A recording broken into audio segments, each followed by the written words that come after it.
mujeres de diversos orígenes, con diferentes lenguas, comediantes y músicos, todos con las mismas preguntas. Todos somos iguales. ¿Quién viene del norte? ¿Quién viene del sur? ¿Quién es hombre? ¿Quién es mujer? ¿Quién llega de España? ¿De Francia? ¿De Bélgica? ¿De Palestina? ¿De Israel? ¿Y quién del Cairo? Judíos, cristianos, musulmanes, agnósticos, ateos, pero todos iguales ante las mismas preguntas. No buscamos respuestas, buscamos con vosotros preguntas que compartir. Buscamos palabras olvidadas para que vuelvan con nuestras voces. Palabras que contradicen los discursos y las crónicas oficiales. Palabras inscritas en nuestro interior. Que esconde nuestra oscura memoria para volver convertidas en palabras. Las palabras de los hombres. Teníamos unas preguntas que queríamos hacernos en público y hemos pensado que en ningún lugar mejor que un teatro. Son preguntas que tienen que ver con lo que leemos diariamente en los periódicos, con lo que vemos en televisión o, en el caso de alguno de nosotros, con nuestras experiencias cotidianas. Y que estamos seguros, todos ustedes también se harán a menudo. Unos vivimos mejor y otros peor, pero a todos nos duelen los sufrimientos que podrían evitarse. Los que mueren por la decisión de quienes tienen el poder. Ya desde antiguo, la gente creía que el mal era cosa del diablo o secreto de la providencia. Y en las tragedias griegas a menudo eran los dioses los que provocaban las desgracias de los hombres. Los dioses arbitrarios, inventados por unos hombres arbitrarios. Dioses que se disputaban el poder sobre los hombres y que a menudo se enfrentaban entre sí. Hasta que un día fueron arrojados del Olimpo y hasta allí subió el Estado. Impuso sus razones y ocupó el lugar de los antiguos dioses. Lo que hizo pensar a más de uno que los antiguos dioses no eran dioses, sino figuras inventadas por algunos hombres para favorecer sus intereses, como ha ocurrido luego con las razones de Estado. Lo que explica que con tanta frecuencia hayan utilizado los gobernantes los disfraces de los dioses y que confundan sus palacios con las nubes del Olimpo. Si hablamos del Olimpo, es porque es una invención mediterránea. Y nosotros vamos a hablar sobre todo del Mediterráneo. De donde salieron las 3 religiones del libro, con su cielo y con su infierno, y en las que la mayor parte de nosotros aprendimos siendo niños lo que era el bien y el mal. Y ahora a menudo el poder, cuando le interesa, no lo recuerda.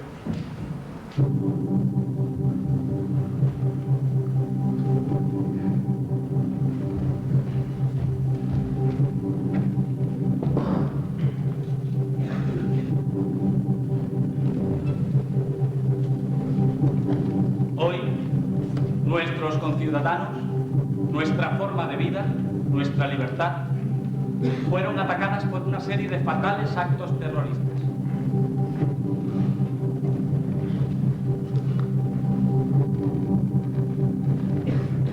Aujourd'hui, nous, citoyens du monde, notre liberté, notre manière de vivre, avons été frappés par une série d'actes terroristes fatals.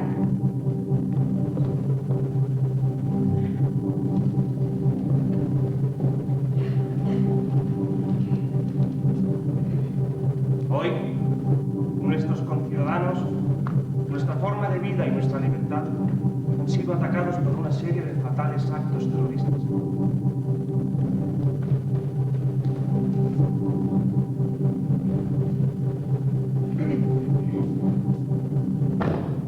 اليوم حياتنا حريتنا احتجزت على أيدي عمليات إرهاب قاتلة. Hoy, nuestros conciudadanos, nuestra forma de vida, nuestra libertad, han sido atacadas por una serie de fatales actos terroristas.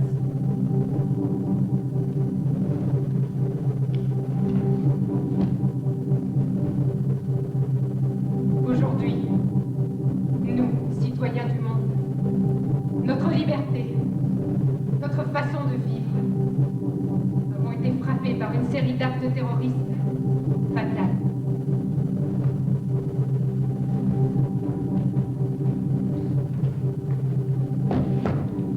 היום אזרחינו, צורת חיינו, נפשנו, נתקפו על ידי שורת פיגועים טרוריסטיים רצחניים.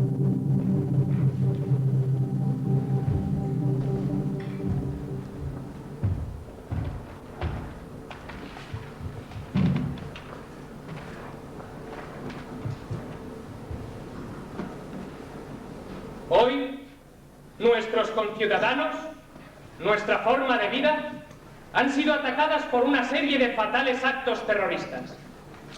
Estos ataques pueden sacudir los cimientos de nuestros mayores edificios, pero no pueden tocar los cimientos de Estados Unidos. Pueden destruir el acero, pero no pueden mellar el acero de la determinación estadounidense. Estados Unidos fue elegido por el ataque porque es el faro más brillante de la libertad y las oportunidades en el mundo. Y nadie va a ensombrecer esa luz. Hoy, nuestra nación ha visto la maldad, lo peor de la naturaleza humana, y hemos respondido con lo mejor de los Estados Unidos, con nuestros equipos de rescate, con la solidaridad de vecinos y desconocidos que han ido a donar sangre y han ayudado de la mejor manera posible. Después del primer ataque, he implementado todos los recursos de defensa de nuestra nación. Nuestro ejército está preparado y es poderoso. La búsqueda de quienes están detrás de estos ataques perversos está en marcha. He orientado todos los recursos de inteligencia y del cumplimiento de la ley para encontrar a los responsables y juzgarlos. No haremos distinción entre aquellos que cometieron los ataques y quienes los cobijan. Estados Unidos y sus amigos y aliados se unen a todos aquellos que desean la paz y la libertad en el mundo para juntos ganar la batalla contra el terrorismo. Les pido que recen por todos aquellos que sufren, por los niños cuyos mundos fueron cercenados, por todos aquellos que han visto su seguridad amenazada. Y rezo para que sean reconfortados por un poder superior que ha hablado a través de los siglos en el Salmo 23. Aunque cruce por oscuras quebradas, no temeré ningún mal, porque sé que tú estás conmigo. Nadie olvidará el día de hoy, y seguiremos en la defensa de todo aquello que es bueno y justo en el mundo. Gracias, y que Dios bendiga a los Estados Unidos de América.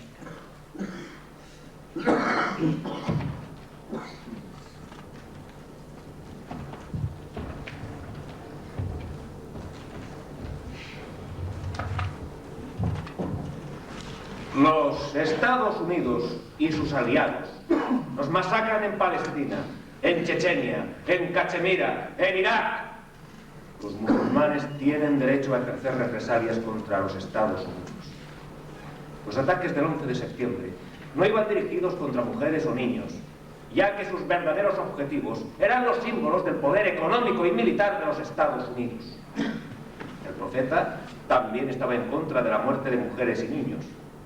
Pero si un niño tiene más de 13 años y empuña una arma contra un musulmán, entonces está permitido darle muerte. Desde mi punto de vista, existen circunstancias extremas en las que debe correrse el riesgo de matar a mujeres y niños inocentes.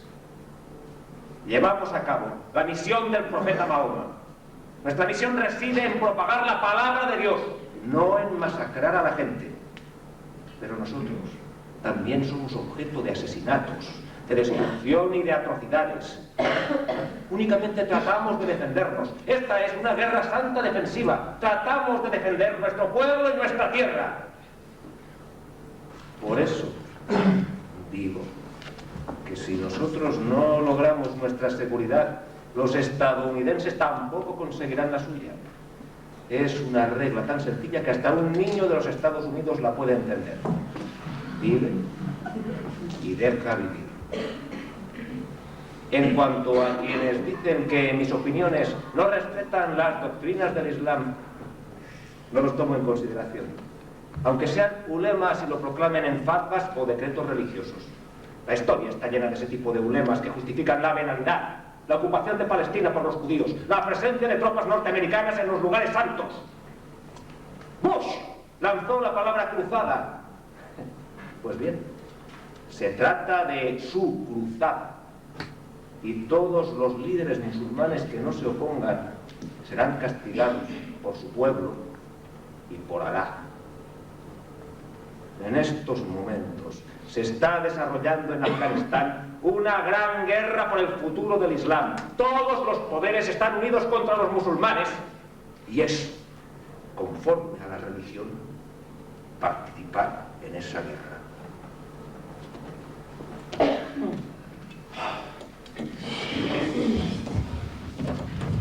Esto nos obliga a definirnos. ¿Aquí quiénes sois el bien, según el presidente de los Estados Unidos? Lo preguntaré de otro modo. ¿Quiénes aquí sois cristianos? ¿Quiénes sois el bien, según Ben Laden? Perdonad. ¿Quiénes sois musulmanes? ¿Y vosotros? ¿Qué sois? Yo misma, ¿qué soy? Aquí hay, en teoría, según Bush y Ben Laden, dos bandos dispuestos para la guerra y un tercero que no entiende nada y que se ve obligado a seguir las órdenes sin saber muy bien por qué. No es exacto. Yo soy cristiana, aunque poco practicante. Y no estoy esperando a que Bush o cualquiera de sus chupadólares toque la trompeta. Y hago lo que puedo para evitarlo. ¿Aquí? Sí. ¿Qué haces? Soy actriz y no se me ocurre otra cosa. أنا مسلمة ولكني لا أمارس الشعائر. أنا أعتقد أن بن لادن إنسان متعصب وبالتالي لن أدع الآخرين يخدعونني. Runda dice que ella es musulmana, que no es muy practicante, pero que también tiene a Bin Laden por un fanático y que no está dispuesta a dejarse embaucar. ¿Y yo? Bueno, sigamos otro camino. ¿Vosotros creéis que Dios está por encima de nosotros, mirando a ver si cumplimos o no sus mandamientos, presto para el castigo? ¿Creéis en el infierno? No. Extraños creyentes. Y si os pregunto, ¿quién cree que Dios está dentro de cada uno de nosotros y que está hecho a imagen y semejanza del hombre? ¿Quién cree que el infierno es una cárcel construida por el poder? Los creyentes que estáis aquí, pensáis que Dios está dentro de cada uno de los seres humanos y tenéis serias dudas sobre la existencia del infierno. Pero es que nosotros no somos muy representativos. Si esta misma encuesta la hiciéramos en el Cairo o en Roma, el resultado sería diferente, ¿o no? Y los que no han levantado la mano. Tenemos más dudas todavía. Pero quizás todos estemos de acuerdo ante una sola cosa, los creyentes y los no creyentes. El bien o el mal. ¿Para quién? ¿Contra quién? Pero tenemos que ir necesariamente a los textos sagrados. No es el ser humano capaz de responderlo por sí mismo. Pero para eso estamos aquí, para afrontar esas preguntas. Okay, supposing the United States war against Saddam Hussein doesn't start first and we have to suspend the performances. ¿Qué dices? Que vamos a esperar que la guerra entre Estados Unidos y Saddam Hussein no empiece y nos obliguen a suspender la función. Bueno, primer supuesto. Dios es amor. Y si es así, yo amo al otro como a mí mismo. Es decir, que el otro y yo somos iguales. Nunca lo he visto, pero me suena. ¿No serán las leyes de extranjería? No. Quien piensa así no divide la gente en prójimos de Manhattan, prójimos de Palestina, prójimos ricos, prójimos pobres, prójimos militares, prójimos sin papeles, sino que intentan entendernos y ayudarnos. Y si las circunstancias están en contra, intentan corregirlo o ayudar de la mejor manera posible. Empecemos por el amor. Imaginemos que la necesidad del nacimiento de Dios está unida a la necesidad del hombre de buscar una razón para el entendimiento. Imaginemos que esa necesidad construye el mito de la fraternidad, como hijos de Dios. Recordemos los versos del musulmán sufí, Rumi Jalal el-Din, del siglo XIII.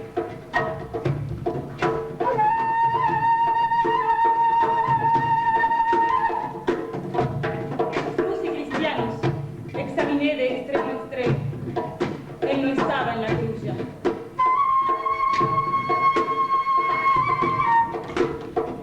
Fui al templo del ídolo, a la antigua pagoda. No había allí señal alguna.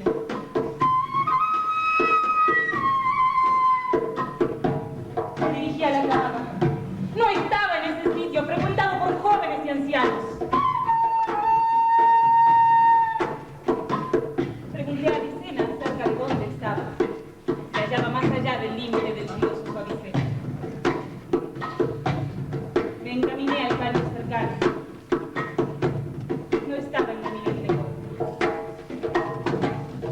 de mi propio corazón.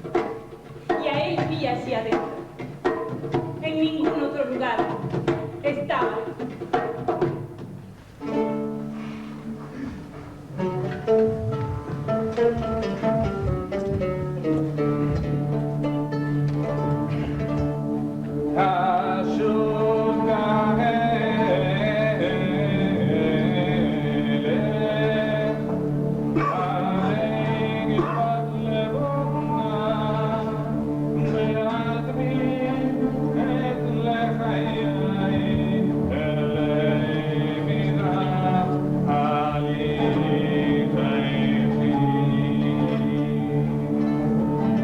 No te apegues exclusivamente a ninguna religión, de manera que dejes de creer en las demás.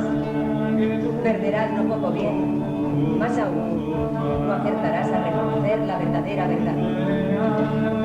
Dios, el omnipresente y el omnipotente, no se encuentra encerrado en ninguna religión, porque donde quiera que os volváis, allí estará el rostro de Dios.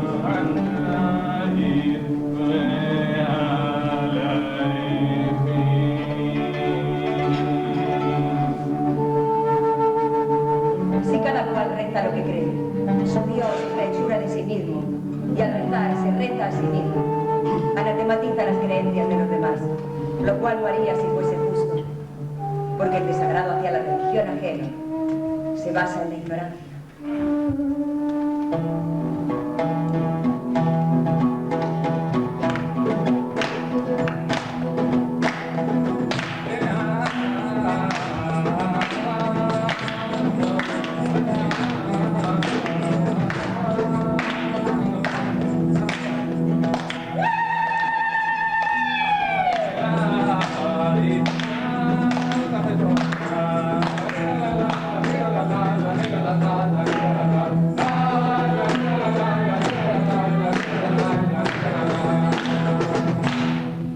En las tres religiones del libro hay creyentes que han defendido la misma idea: el amor a Dios, el amor al prójimo y el amor a uno mismo, porque Dios está en mí y en el otro.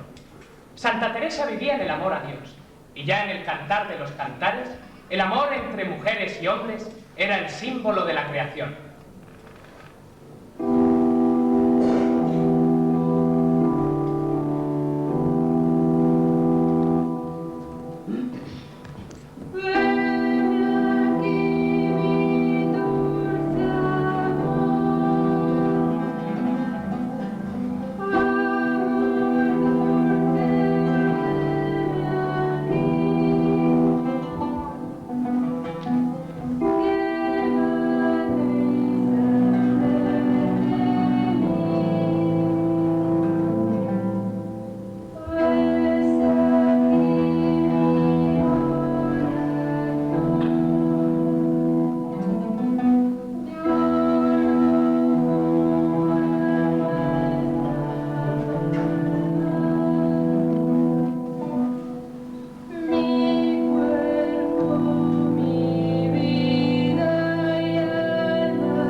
Inach Yafa, Umumen Bach, Liptateni Achoti Kala, Liptateni Kechad Menai, Bechad Anak Mishparonaich, Mayom Hamaich Achoti Kala, Ma Tobu, Bereach Shemenaich, Mikol Besamim, Nofet Litofena Sepatotaich Kala, Bash Bechala, Rachat Leshonech, Bereach Serlotaich, Bereach.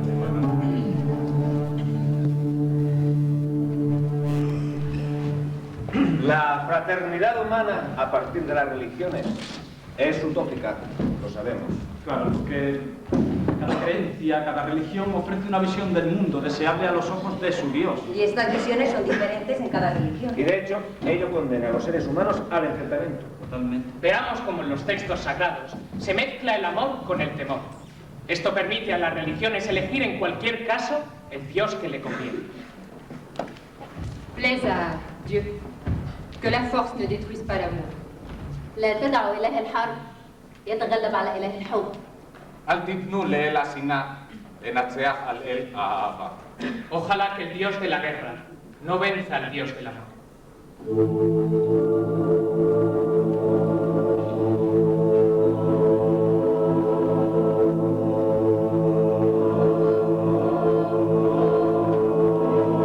Miembros unos de otros son los hijos de Adán, que de una sola sustancia fueron creados. Cuando el destino dispone que uno sufra, no tienen los demás ni quietud ni reposo. Tú que el dolor de los otros no sabes, tú no eres digno de llevar el nombre de hombre.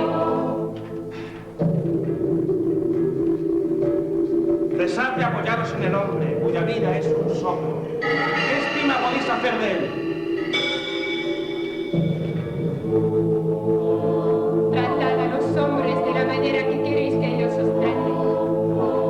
Si amáis a los que os aman, ¿qué gracia tendréis? Porque los pecadores también aman a quien los ama. Y si hacéis bien al que os hace bien, ¿qué gracia tendréis? También los pecadores hacen lo mismo. Pero amad a vuestros enemigos. No juzguéis y no seréis juzgados. No condenéis y no seréis condenados. Absolved y seréis absueltos. Dad y se os dará. La medida que con otros usaréis, esa se usará con vosotros.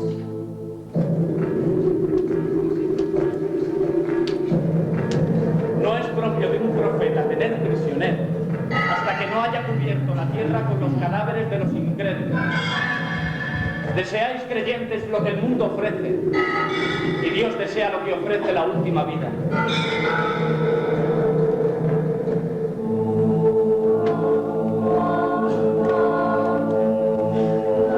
Considera toda la creación y sobre todo la humanidad con buena voluntad, aceptando, apreciando, perdonando, sirviendo, amando.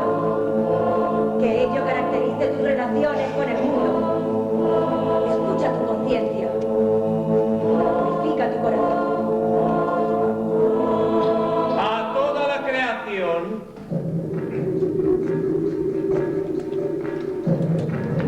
los hombres están por encima de las mujeres, porque Dios ha favorecido a unos con respecto a los otros, y porque ellos gastan gran parte de sus fortunas en favorecer a las mujeres. La mujer piadosa es sumisa a las disposiciones de Dios. Es recatada en ausencia de su marido en lo que Dios mandó ser recatada.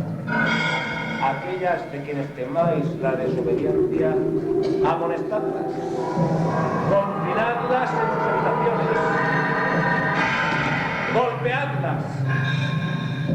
Si os obedecen, no busquéis pretexto para maltratarlas. Dios es altísimo, grandioso. Que se calla la mujer en la iglesia. San Pablo. Pecar contra Dios es una cosa, pecar contra el hombre es peor.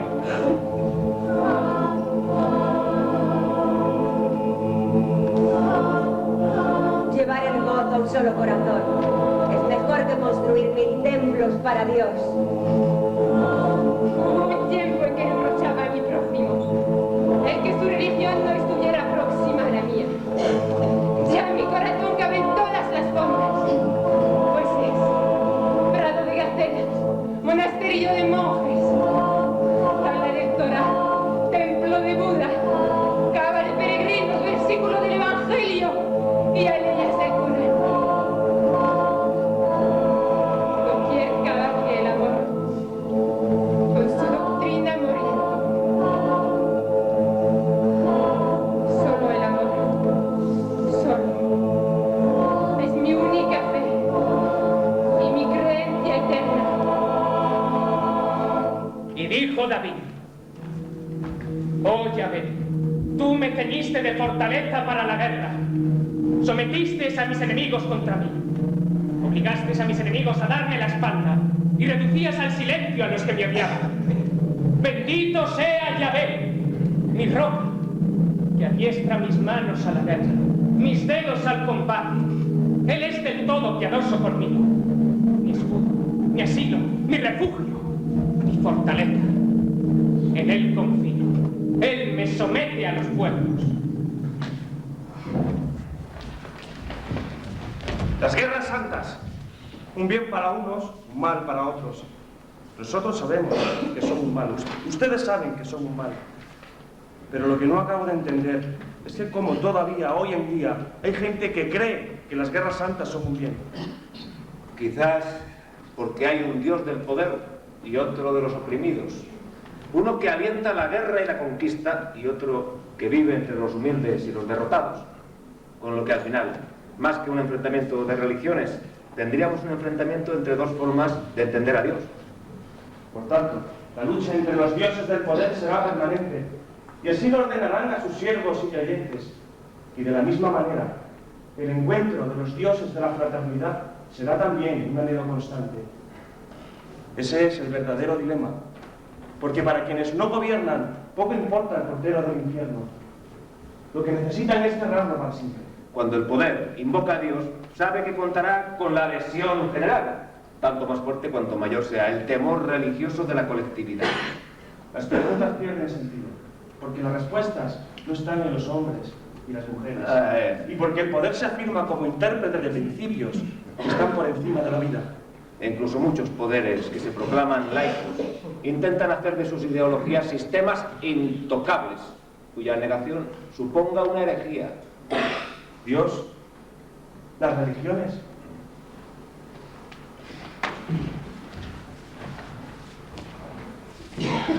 El hombre de Dios está más allá de la religión y de la impiedad, porque para el hombre de Dios, el justo y el impío son su prójimo.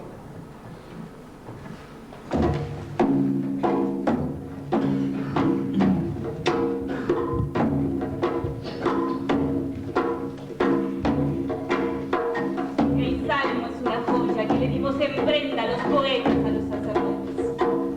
Ahora me lo llevo. Cuando los arzobispos bendicen al puñal y al polvo, ¿para qué quieren al Salmo? El poeta lo rescata, se lo lleva, porque el Salmo es del poeta. ¡Mío! ¡El Salmo es mío! No veo más que sangre, siempre sangre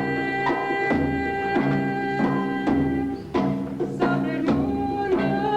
Hola, soy Noam Chomsky y quiero hablar de un manifiesto que hemos firmado numerosos escritores, actores y artistas norteamericanos protestando contra la guerra sin límites declarada por Bush tras los atentados del 11 de septiembre y haciendo una llamada a la resistencia frente a la represión lanzada contra el mundo.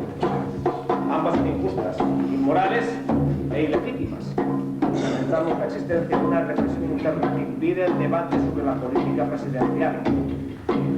Una de las razones de nuestro manifiesto es el temor a que el resto del mundo piense que no existe en Estados Unidos una disidencia y que todo el país ha aceptado la destrucción de Afganistán y la preparación de una guerra contra Irak.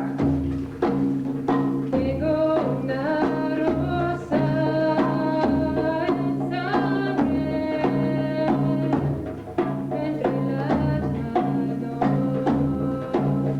ensangrentada, porque es que no hay más que sangre. ¿Qué intereses definen el bien y el mal en cada lugar? ¿Por qué los Estados Unidos se niega a aceptar la existencia de un tribunal penal internacional contra los genocidios y los crímenes de guerra? ¿Cómo es posible que pida la exención de tales cargos para posibles actividades de su propio ejército? ¿Qué sentido tuvo entonces el tribunal de Nuremberg? ¿Acaso de haber ganado la guerra el Tercer Reich hubiera sido ahorcado el presidente Truman por la bomba de Hiroshima? ¿Es ese el problema? ¿Qué vale entonces el juicio contra Milosevic por más que se prueben sus crímenes?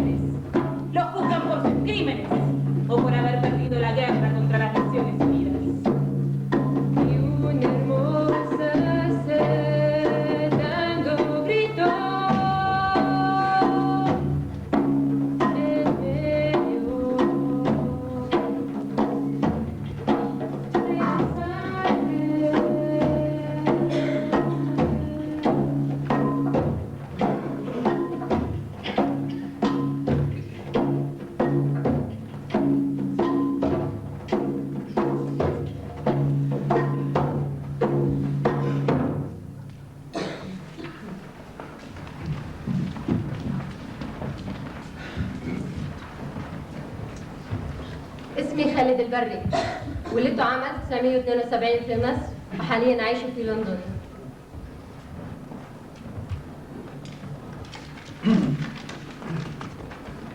Me llamo Khaled Alberri y nací en Egipto en 1972 y actualmente vivo en Londres. انتسبت إلى منظمة الجماح. Pertenecía a la organización de la Llamada, de la que fui durante mi juventud. Fue Sayakov, que murió ahorcado por orden expresa del Nacer en el 66.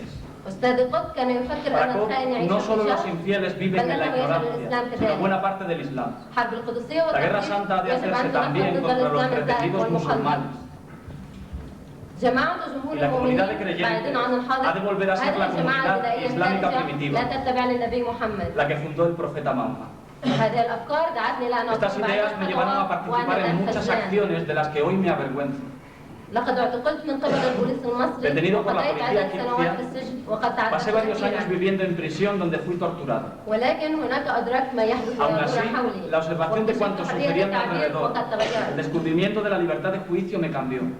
El estar fuera de las actividades de la Llamada, el sustraerme de los retos y los consejos cotidianos de la organización, fue disminuyendo mi terror al infierno. La duda me enseñó a pensar en el otro a quien negamos el derecho de soñar si no son nuestros propios sueños. Y decidí entonces entre el tormento y el temor, finalmente me abría a la vida ordinaria. He pronunciado palabras groseras, he bebido vino, he hecho el amor. Y hoy en día soy un ser diferente en todo o en casi todo lo que me he convertido en alguien mejor o peor. No sabría decir. En el fondo poco me importa. Todo lo que sé es que a partir de ahora considero a toda la humanidad como la mía, con infinitamente más sensibilidad y tolerancia.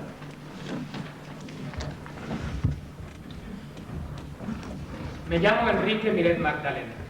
Soy cristiano, teólogo y seglar.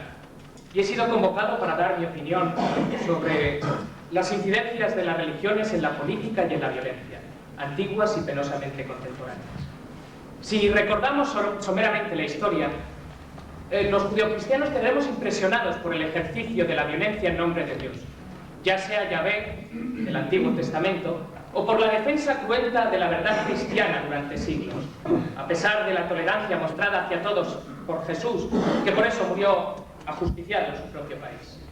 Las religiones caen constantemente en el fanatismo intransigente, ejercido contra las ideas que no se acomodan a su pensar, o el fundamentalismo que interpreta con un literalismo infantil sus textos sagrados, ya sea en grupos del Islam o del cristianismo, o mezcla las religiones fundamentalistas con la política y defiende el integrismo, que ejerce una violencia a todos aquellos que no tienen sus mismas ideas conservadoras. Y todo esto sin el más mínimo respeto a los procedimientos de una justicia que tenga en cuenta la Declaración Universal de los Derechos Humanos de 1948, que Juan XXIII aceptó con entusiasmo en su encíclica Paz en la Tierra.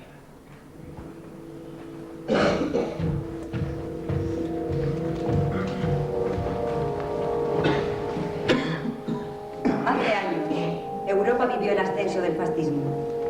Cuando acabó la Segunda Guerra Mundial, casi todos creíamos que había triunfado la democracia. Enseguida supimos que no, y capitalismo y comunismo aparecieron como una disyuntiva inapelable. El pensamiento crítico se vio estancado a menudo, porque también cada una de las partes nos dijo que era el bien frente al mal, pareciendo muy distinto en nuestro tiempo. Cuando oímos hablar de guerra de civilizaciones, sentimos que de nuevo quieren conducirnos a través de dilemas que no dejan espacio ni para la lucidez, ni para la libertad. He aquí el tiempo de la desconfianza y la incondicionalidad. Uno es un hombre serio y de palabra, pero ¿para qué si los demás lo son cada día menos? Cada día estáis más atrincherados en vuestras posiciones, aprisionados, decididos a no moveros, jurándoos el odio. Nunca se ha hablado tanto de libertad habiendo menos. Usted, señor Stalin, empeñado en demostrar que no puede existir la libertad en el mundo burgués.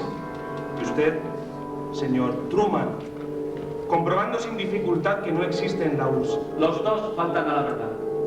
Aunque siendo todo relativo, no hay duda de que hay más libertad en los Estados Unidos. Por lo menos pueden decir que la política de su presidente es equivocada. Y así vivimos. Encajonados. Con anteojeras.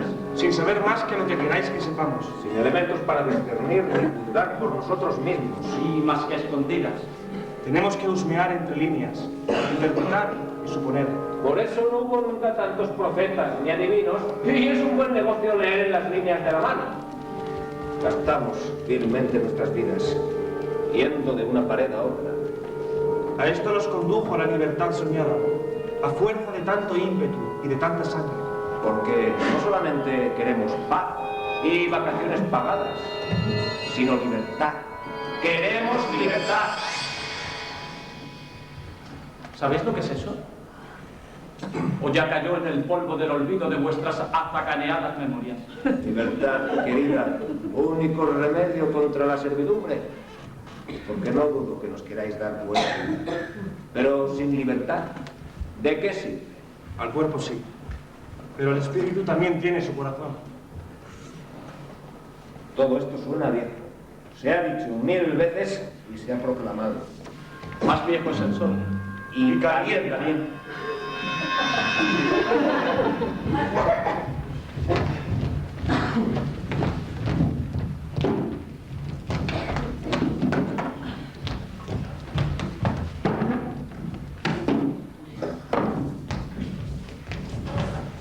Yo no soy George Bush, ni Bin Laden.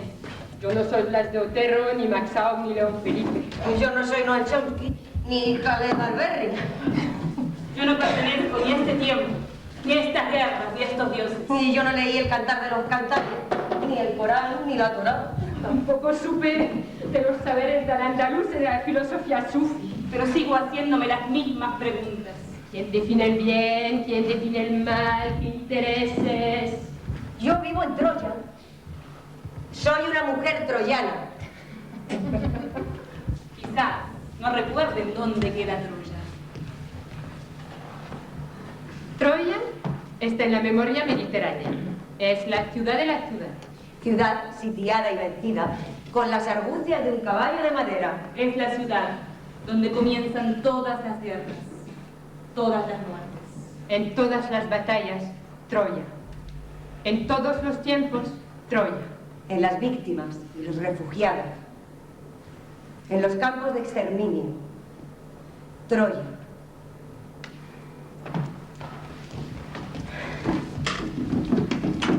Me llamo Helena, y muchos creen que fui la causante de la guerra. Helena, esposa de Menelao, fue raptada por París y conducida a Troya. Agamenón, hermano de Menelao, envió sus naves contra la ciudad.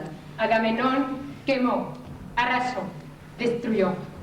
Troya fue borrada del mapa.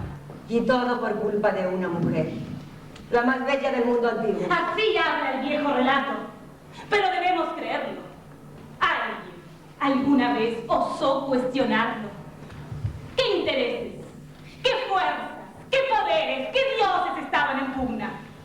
Me llamo Helena y soy inocente. No maté, no quemé, no arrasé, no herí. Qué extraña ley, que sin razón confunden el cuerpo de una mujer con el honor de una ciudad. ¿Por qué la belleza es un delito? ¿Por qué me condenan?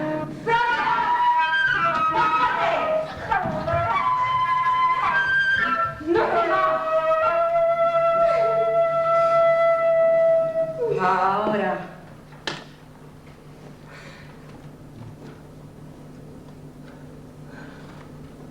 Es sangre. Yo tuve una vida, una única vida. Amé y fui amada. El amor concierne a los amantes. Él no concierne ni al poder ni a la patria. Menelao no lo entendió así. Ni Agamenón, ni la historia.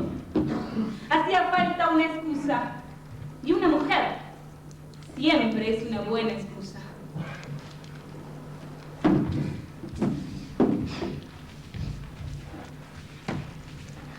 Me llamo Ifigenia, y muchos creen que fui una baja colateral. Agamenón, su padre, deseaba volver victorioso a Argos. Y ofreció un sacrificio para garantizar la salida de las naves. Una hija joven y hermosa, a cambio del beneplácito de los dioses. Una joven que creía iba a ser conducida al matrimonio. Así habla el viejo relato.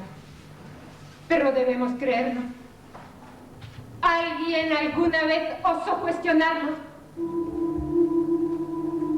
¿Qué Dios exige un sacrificio como este? ¿Qué padre acepta una pérdida como esta? ¿Por qué no pude escoger, ni elegir, ni saber? ¿Quién me defendió?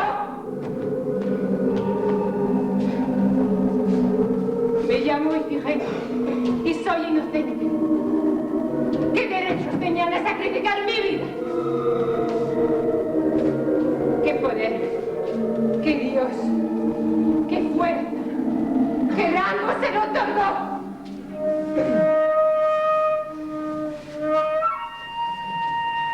¿Y esto? ¡Fueron restos! ¡Toma! ¡Toma! Debió ser el juguete de un niño.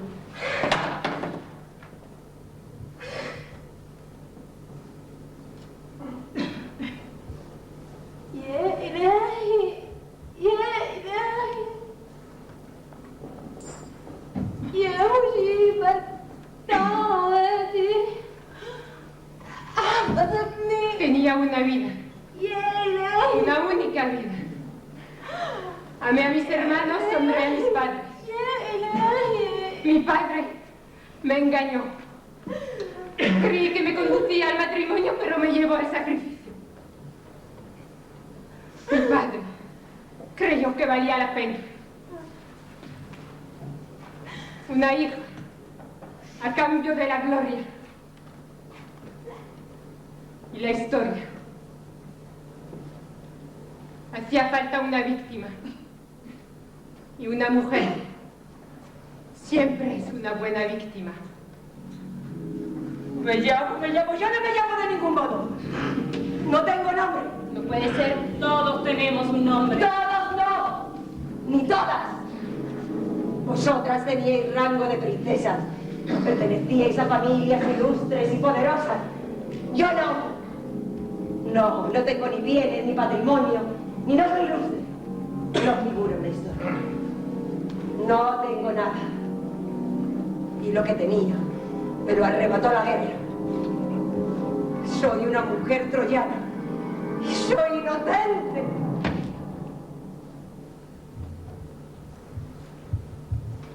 ¿Qué podemos decir de ella? ¿Tenía hijos, amigos, esposo? ¿En qué parte de la ciudad vivía? ¿Era feliz? Nada sabemos. Yo tenía una vida. Una única vida. La consigna era clara. Aniquilación. Ni una casa en pie, ni un troyano vivo. De Troya solo quedan cenizas y humo. Dolor y sangre. Mujeres esclavas arrastradas a los barcos. Necesitaban un botín. Y una mujer siempre es un buen botín de guerra. Así habla el viejo relato. Pero debemos creer. ¿Alguien alguna vez osó cuestionarlo? No hubo supervivientes. No renace Troya de las cenizas. ¿Quién enterró a los muertos? ¿Quién lloró a los desaparecidos? ¿Quién retiró los escombros? ¿Quién limpió las calles? ¿Quién enjuagó las heridas? ¿Quién levantó las estatuas caídas? ¿Quién limpió las escalinatas de los templos? ¡Nadie! Soy una mujer. Soy inocente. No acepto ser una excusa para la guerra. Soy una mujer. Soy inocente. No acepto ser una víctima de la guerra. Soy una mujer. Soy inocente. no acepto ser un botín de guerra. Por eso estamos aquí, recogiendo las cenizas, limpiando las calles, retirando los escombros, fregando las escalinatas de los templos, enterrando a los muertos y llorando a los desaparecidos. Y mientras limpiamos, barremos, fregamos y recogemos, preguntamos. Para no aceptar sumisamente el relato impuesto. Para que la historia no sea una crónica de lucha de poderes, de reyes, de dioses, de anexión de tierras y de expoliación de bienes. Para que la vida y el derecho a vivirla dignamente quepan en la historia y en el Mediterráneo. Y para que quepan los ancianos y los niños y los pobres y los parias. Para que quepan las mujeres. Por eso bailo, para hundir el cielo y la tierra, para alejar con mi baile el odio y la muerte, para recordar siempre que la vida es más fuerte que la violencia.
donde durante siglos convivimos musulmanes, cristianos y judíos, y el diálogo fue posible.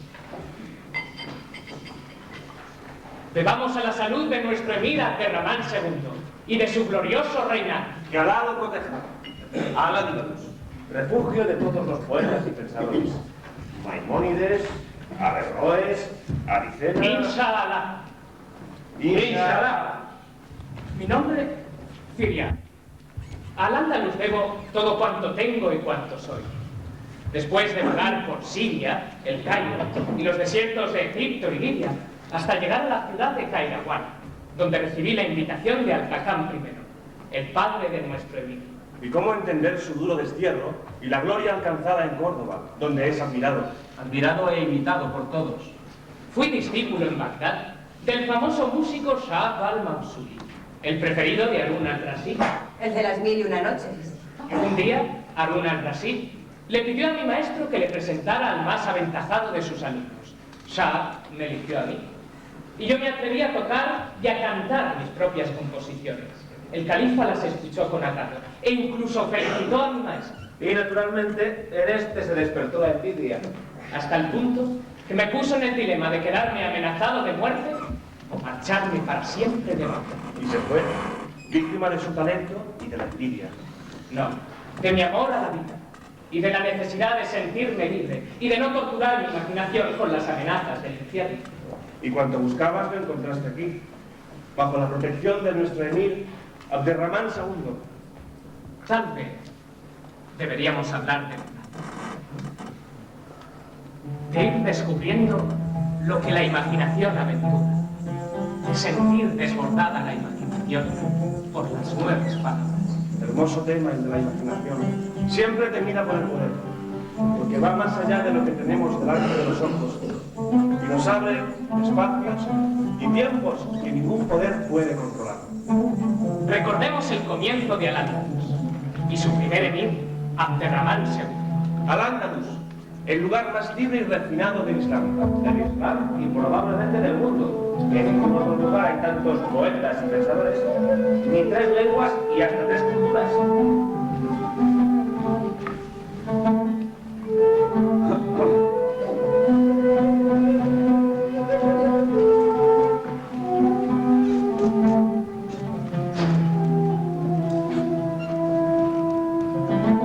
بعد انتهاء فترة الأمويين وانتصار الأباسيدس قرر ملك الأباسيدس القضاء عليهم جميعا، ولكن أحدهم استطاع الفرار وكان اسمه عبد الرحمن. لقد استطاع أن يؤشر موته. Tras la caída de los omeyas, comenzó la dinastía de los abasíes. Su primer acto de gobierno fue la matanza de todos los omeyas y la profanación de las tumbas de sus califas. Solo un príncipe omeya, el futuro Abderramán I, logró milagrosamente para la muerte. 5 años duró el viaje de Abderramán, desde Damasco a Córdoba.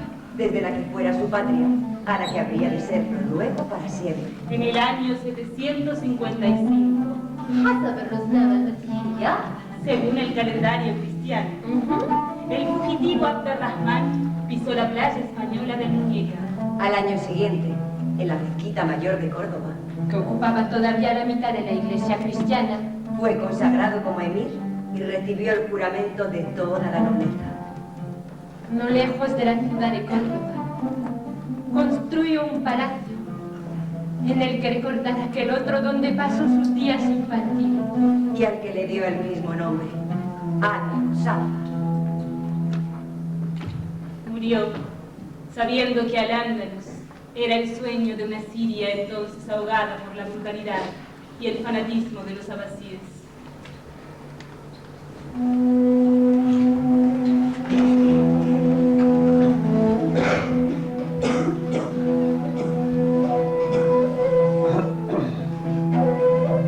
Contemplé una palmera en mi jardín cordobés de Al-Muzaffar, en el occidente alejado de su patria apartada. Te dije, ambos vivimos en una tierra extraña. ¿Cuánto hace que vivo apartado de los míos? Creciste en un país siendo extranjera, y como yo, en el más lejano rincón del mundo habitas. Que las nubes del alba te concedan frescor en esta lejanía, y que siempre te consuelen las abundantes lluvias. No todos fueron rosas en la historia de Al-Ándalus. Éramos muchos pueblos y varias religiones. Y la ambición y la guerra se cobraron su cuota de sangre. Pero la realidad no mató el sueño. Córdoba fue ciudad de varias lenguas. Se publicaban 60.000 libros al año y las calígrafas más veloces podían realizar en 2 semanas amorosas copias del libro del profeta. Hasta aquí vinieron los pálidos poetas y los doctos pensadores del Oriente, atraídos por la vida relajada, la creación fecunda y la tolerancia apacible. Que salvo en los tiempos turbulentos, reinó en la capital de los omeyas.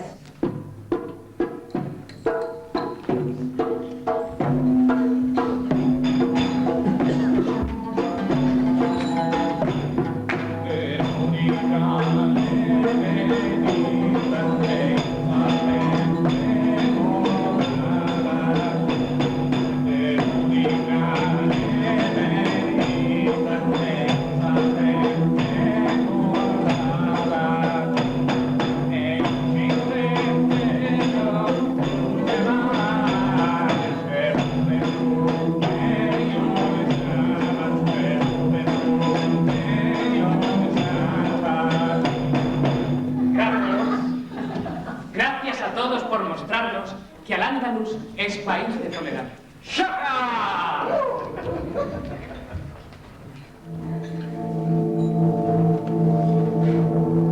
A pesar de que nos acechan los fanatismos que están en todos los frentes, de cristianos que quieren ser mártires, de musulmanes de otras tierras que no entienden nuestro amor a la vida. Y que acusan al Islam andalusí de no tener siempre llenas las mezquitas. Quiera Dios que esta tierra no sea campo de batalla entre unos y otros, y que podamos convivir en paz, cada uno con su religión, a la mayor gloria del Emirato de Córdoba. También entre los judíos tenemos nuestros problemas. Algunos acusaban a los sefaradíes de llevar una vida demasiado relajada. Los seres humanos somos distintos y el tiempo pasa. Y no cabe empeñarse en que las cosas y las personas sean iguales que en los primeros tiempos del profeta. Al principio, la guerra es como una hermosa joven a la que desean todos los hombres. Al final, acaba siendo una vieja repulsiva y cuantos la tratan lloran de dolor. Reconozco el pensamiento de Ibn Arabi en tus palabras. Pero no solo nos acecha la guerra, sino el miedo al saber, el miedo a la ciencia, como si en ello nos fuera la condena a los infiernos. A veces es difícil conciliar la razón con las Sagradas Escrituras, y los teólogos oficiales se encargan de suministrar las interpretaciones que favorecen al poder que no están en los textos. Pero la razón no tiene por qué ser nunca excluida. Nos ungiremos con buen aceite, nos perfumaremos con ramas frescas. Antes de que el día de la ira llegue, gocemos del bienestar, gocemos. Antes de que el día de la ira llegue, gocemos del bienestar, gocemos. ¡Saja! ¡Salud!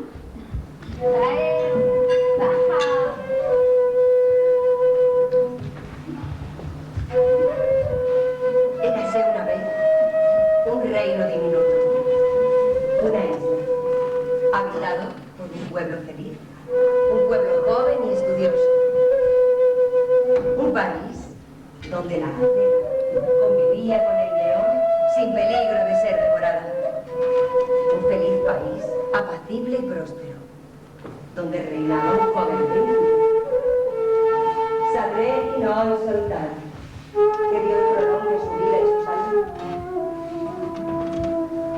El príncipe Sadreddin lo tenía todo para ser feliz.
El jardín es el más puro de los placeres humanos, decía la palabra antigua. Pero desde que nuestro joven príncipe encontrara en un antiguo pozo el libro de la arena, desde que leyera ese manuscrito, la alegría dejó su corazón. ¿Qué decía el libro de la arena? El mayor placer es el que no se ha logrado. Desde aquel día, nuestro joven príncipe fue presa de un extraño mal, la melancolía.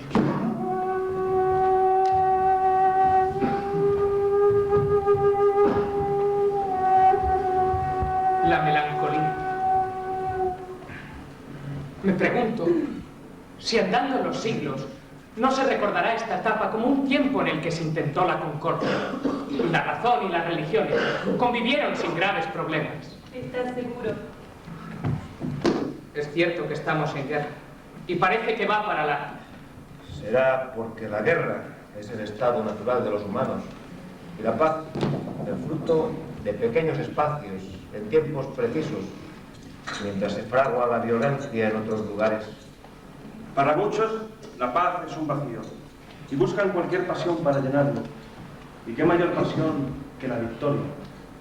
¿No creéis que quizás este tiempo y este lugar sea el esbozo de un tiempo futuro en el que se llegue al entendimiento?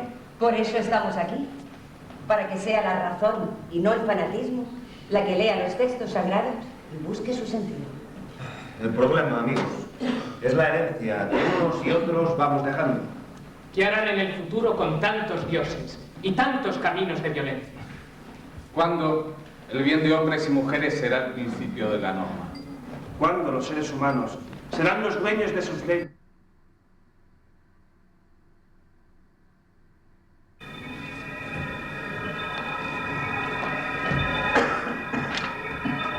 Perdonadme, pero presiento que es una visita importante. Una respuesta a nuestras palabras. Quizás ese futuro del que hablábamos con esperanza y con temor.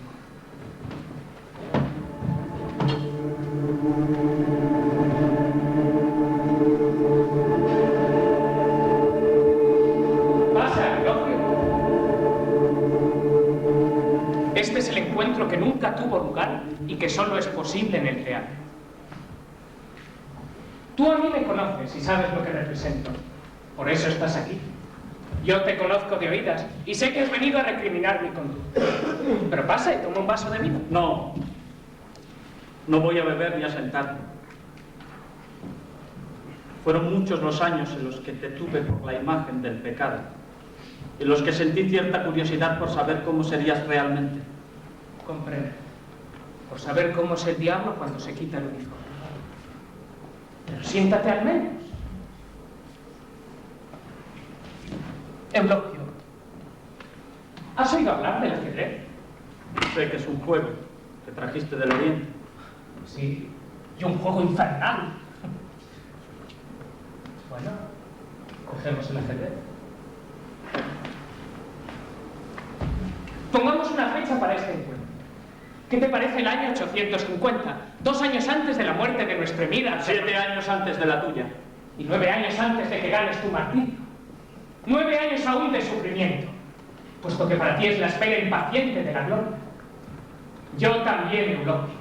He pensado muchas veces cómo serías de cerca, cuando olvidases tu fuego y sintieras y pensaras como un hombre. Por eso mi voluntad te ha convocado. Pues aquí me tienes. Con eso que tú llamas fuego, y que solo es mi fe cristiana. Una fe que me obliga a condenar a cuantos habéis hecho de Córdoba en otro tiempo, Patricia, la floreciente capital del reino árabe, exaltada hasta la cumbre misma de la gloria.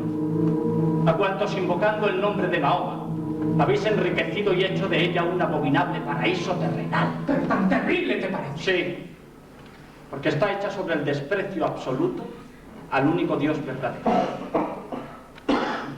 ¿Quiénes viven en este paraíso?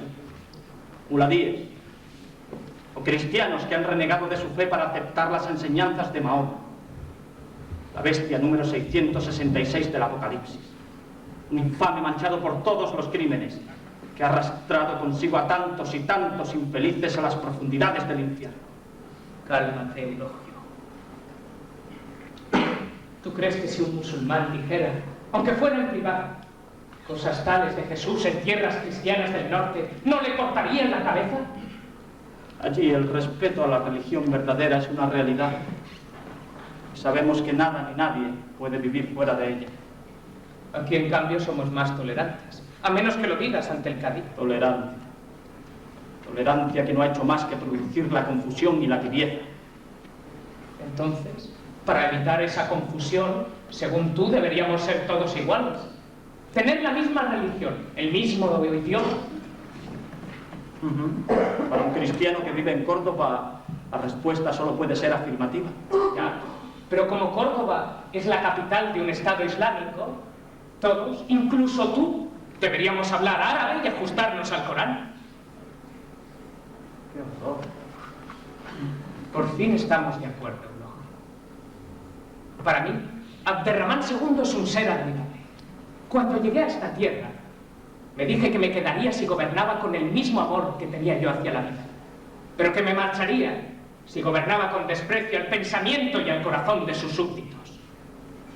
Solo el que seas como él explica que puedas admirarlo.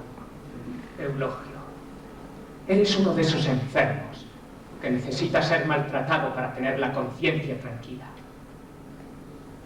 Se sabe que ha tenido 45 hijos y 42 hijas de 26 mujeres, que se ha dedicado siempre olvidando sus deberes, a sus placeres y diversiones, al halago de sus sentidos, que sus emisarios buscan por todo el mundo y a cualquier precio libros para su biblioteca y muchachas vírgenes para su amor. Cálmate, Eulogio. Tranquilo. Tú y yo tenemos mundos totalmente opuestos. Abderramán como a mí.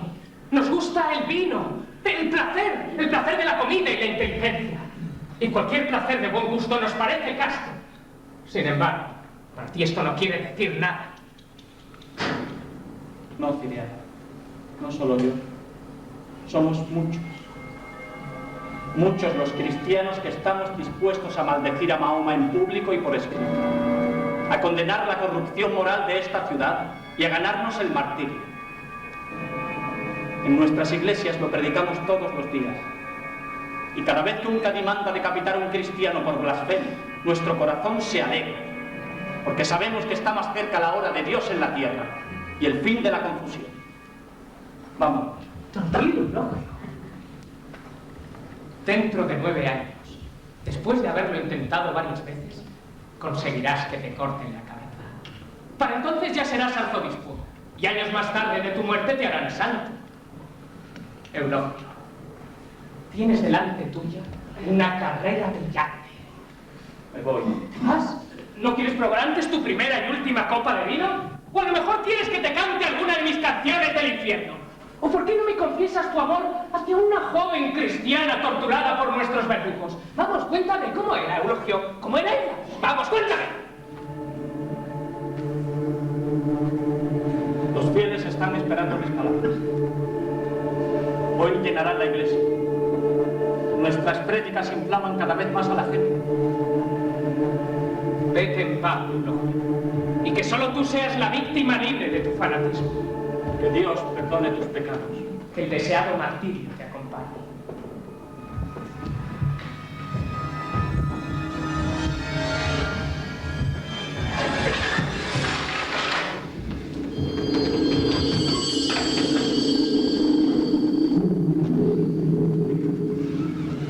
Así que sois sargentos de la Inquisición. Sí, veo oficios que ejercéis. Ya lo sé, pero he preferido ser su criado antes que su víctima. La desdicha de quemar a mi prójimo a la de ser cocido. ¡Qué horrible alternativa! ¿Qué queréis? No nos está permitido escribir, hablar, ni siquiera pensar. Si los primeros cristianos no hubieran tenido libertad de pensamiento, tal vez no hubiera habido cristianismo. ¿Qué queréis decir? No os comprendo. Quiero decir que si Tiberio y los primeros emperadores no hubieran permitido durante largo tiempo en el Imperio Romano pensar libremente, hubiera sido imposible que los primeros cristianos establecieran sus dogmas. Solo depende de vosotros que aprendáis a pensar. Habéis nacido dotados de inteligencia, sois pájaros en la jaula de la Inquisición. El Santo Oficio os ha cortado las alas, pero podéis recuperarlas. Atreveos a pensar por vosotros mismos. Se dice que si todo el mundo pensara por sí mismo, se produciría una extraña confusión. Todo lo contrario. En Francia solo somos felices desde que cada cual goza libremente del derecho de dar su opinión. También estamos muy tranquilos aquí, aunque nadie pueda dar la suya. Estáis tranquilos pero no sois felices. Es la tranquilidad de los remeros de las galeras, que reman a ritmo y en silencio. ¿Qué queréis decir? ¿Que mi alma está en una galera? Sí. Me gustaría liberarla. ¿Y si estamos a gusto en las galeras? Pues entonces, merecéis estar en ellas. Perdonad, pero ¿cuál es vuestro nombre? Voltaire.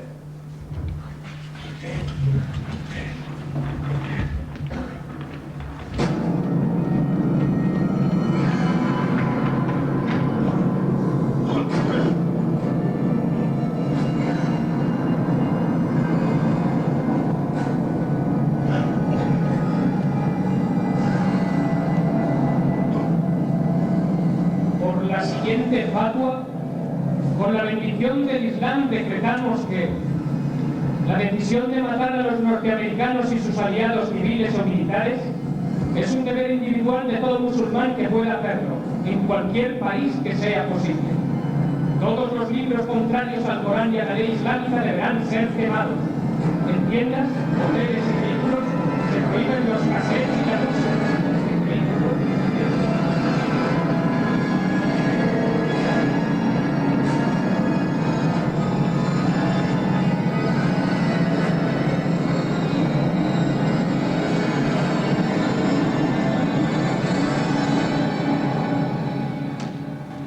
Habéis oído historias de fuego.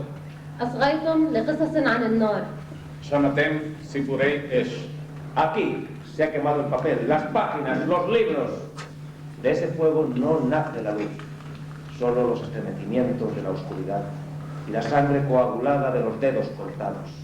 El humo es el arma de los ciegos. El humo es un trazo en el cielo, un trazo sin huella, sin memoria, que se lleva al cielo la mirada de los testigos. Los que quemaron las palabras han olvidado que la palabra vuelve siempre, con nuestras voces. Nuestros cuerpos las han inscrito dentro, en nuestro interior. Nuestros cuerpos las llevan porque los han atravesado para convertirse en lengua, la lengua de los hombres. Babel cayó. Y nosotros tuvimos entonces que fabricar nuestras lenguas. Nos convertimos en los que poseen las lenguas. Todas las lenguas, cada una de las lenguas. Las que viajan, las que se alejan, las que vuelven, las que cuestionan. Nos prestamos las palabras, no buscamos aquí respuestas ante nosotros. De ese fuego no nace la luz. Buscamos preguntas que compartir, que conservaréis para vosotros. El humo es el arma de los ciegos. El humo es un trazo en el cielo. Nada está terminado. Aquí, ante vosotros, en el escenario, seguimos soñando el mundo, buscando las palabras, los gestos, los sonidos. Venimos a vosotros en el círculo mágico intentando alcanzaros. Aquí donde las vocales dejan pasar el aliento. Aquí donde el aliento se hace canto. Aquí donde el canto se hace danza. Aquí todo está por inventar. Nos prestamos las palabras, no buscamos aquí respuestas ante vosotros. Una letra es un trazo infinito que nos une. Un sonido lanzado en el desierto por un hombre a otro hombre para alcanzarle. Con la palabra, con el canto. La palabra vuelve siempre. Nada está terminado. Aquí todo está por inventar. Aquí donde las vocales dejan pasar el aliento. Aquí donde el aliento se hace canto. Aquí donde el canto se hace danza. Quien quiera detener el aliento, encerrarlo con una frontera, debe antes detener el viento. Quien quiera convencernos de que el aire sopla en una sola dirección, debe antes eliminar el viento, las estaciones y el cielo. Quien quiera convencernos de que el hombre solo puede repetir la primera palabra, puede comenzar únicamente el primer libro, deberá cortar todas las manos y quemar los ojos de todos los recién nacidos. Quien quiera convencernos de que un solo lugar contiene la verdad del mundo, debe antes inventar el muro que encierre la palabra. Después de nuestro encuentro, una cosa tenemos clara. Quieren que vivamos en la peor historia del hombre, pero sabemos que hay otra. ¡Hay otra!